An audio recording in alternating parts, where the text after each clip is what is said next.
Oui, pour l'unification que vous demandez, c'est ça le gros problème aujourd'hui.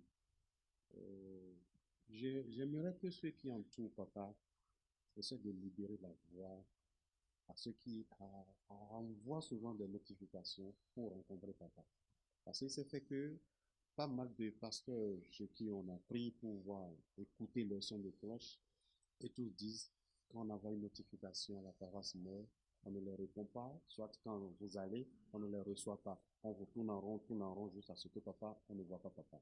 Mais les gens ont quelque chose dans leur cœur qui veut dévoiler à papa. Oui, je veux que les gens ouvrent complètement un boulevard à tout cela pour la paroisse mère, qu'ils viennent s'exposer, ils disent ce qu'ils veulent vraiment. Parce que c'est notre maman, vous voyez un peu. Donc, tous ces pasteurs que vous appelez aujourd'hui autoproclamés sont prêts pour l'unification. Et nous avons déjà fait le tour d'un peu de ces pasteurs. Peut-être d'autres peuvent me connaître, d'autres peuvent ne pas me reconnaître parce que nous sommes en sourdine en travaillant. Et quand nous apparaissons souvent devant eux, ils ne savent pas que nous sommes là pour unifier quelque chose. Mais nous avons pris quand même des bonnes notes que je m'avais dit aujourd'hui à papa. Il faut que l'équipe, vous essayez de voir une équipe très solide pour parler de la division qui est au Bénin aujourd'hui. Et je suis sûr que nous arrivons à réunir tous les fils du Bénin qui se sont divisés. Le Nigeria va rallier. Parce que le Nigeria attend juste notre unification pour rallier à nous tous. Celui qui a Imeko aujourd'hui, c'est un Béninois. C'est notre papa Emmanuel. Il est le fils de papa Ochofa qui est béninois. Hein. Papa Denis Agosso, c'est un béninois qui est en Côte d'Ivoire. Vous voyez un peu, Maforican, c'est un béninois. Et pourquoi les béninois se divisent? C'est des intérêts. Les autres sont prêts à venir vers vous. Je vous assure que les autres sont déjà prêts à venir vers vous. Nous allons parler avec eux. Et Papa Bello, vous devez l'écouter. Qu'ils viennent vous asseoir sur une table et discuter. Vous pouvez vous enfermer dans une chambre et, et dites tout entre vous. Quand vous allez sortir, il y aura le drapeau blanc que nous, les fidèles célestes, on va applaudir pour vous.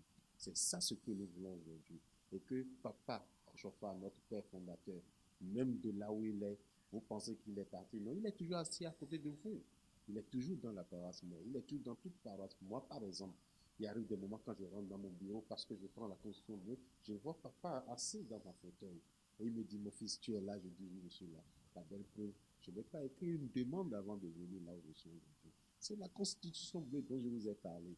Donc, il faudrait que nous revenions tous sur ça. C'est l'Esprit Saint qui est toujours là, qui nous guide. Et vous avez dit la fois dernière, quand vous étiez sorti pour votre sortie la fois dernière à Mont-Sinaï, à Calavi, vous avez bien dit que la constitution bleue regorge beaucoup de miracles. Donc, si on prend la constitution, on le lit jusqu'à l'article 87. Non, moi, je ne vais pas m'arrêter sur l'article 87. Ça va jusqu'à 104, 107, les miracles qui sont dedans. Aujourd'hui, est-ce que les Béninois savent que c'est à cause de Papa Chopa que la mer ne prend plus encore au grand popo? Les gens ne le savent pas. Et pourquoi on enlève tous ces trucs-là de la constitution du Bénin? Hein? Papa avait renvoyé la mer du grand popo. Il faut que les gens le savent. Hein? Il a réveillé des tinaviers qui sont déjà décédés. On les a fait déjà une attestation de décès. Et quand le docteur l'a vu, il a fui. Toutes ces histoires-là, c'est des trucs. Et la manière dont Papa avait travaillé dans le temps, il les a énumérés dans la Constitution. Donc, si tout le monde se divise aujourd'hui, c'est parce que vous ne respectez plus la Constitution bleue de Papa Chopin. Donc, Papa Emmanuel est prêt à venir vers vous. Et je suis sûr que vous avez déjà commencé les démarches. D'après les informations que j'ai déjà reçues, vous avez déjà commencé par faire les démarches pour faire allier Papa Emmanuel pour vous en faire entendre. Et je suis sûr que ça va réussir par la grâce de l'éternel de Dieu. Amen. Ce que je m'avais dit aujourd'hui à tous les fidèles de l'église du Christianisme céleste, y compris aussi nos pasteurs, nos dignitaires, moi je les appelle nos dignitaires, je ne les appelle pas les pasteurs, parce que je continue de le dire, papa n'a jamais écrit, il n'a jamais oint quelqu'un pasteur. Donc ce sont des dignitaires de l'église du Christianisme céleste. C'est des gens qui sont animés de bonne foi et qui sont bien, qui ont l'esprit saint sur eux. Donc, ce que je m'avais dit à tout le monde aujourd'hui, il faut que les insultes cessent. Les insultes cessent. N'allons plus fouiller dans l'histoire de quelqu'un pour dire lui, il a fait ci, il a fait ci, il est rentré dans l'église céleste quand. Non. L'enfant qui est rentré aujourd'hui, qui a fait baptême, peut être loin de l'onction, de grande onction de Dieu, qui va commencer par faire des miracles. Mais aujourd'hui, on se dit quoi? Quand vous voyez quelqu'un qui commence à faire des miracles, on dit, ah, il est allé acheter de magie. Mais depuis quand vous allez respecter alors l'Esprit Saint?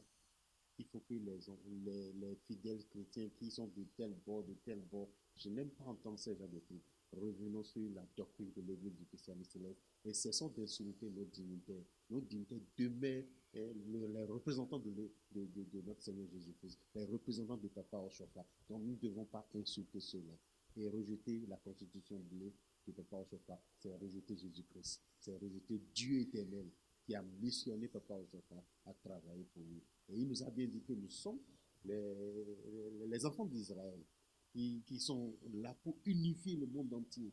Et on a dit, même dans le temps, il a dit à papa, à son chauffeur expédie, paix à son âme, il a bien dit que le jour viendra où tout le monde entier vont écrire christianisme céleste parce que c'est la même manière qu'on adore Dieu aussi. C'est cette manière que nous adorons Dieu. Amen.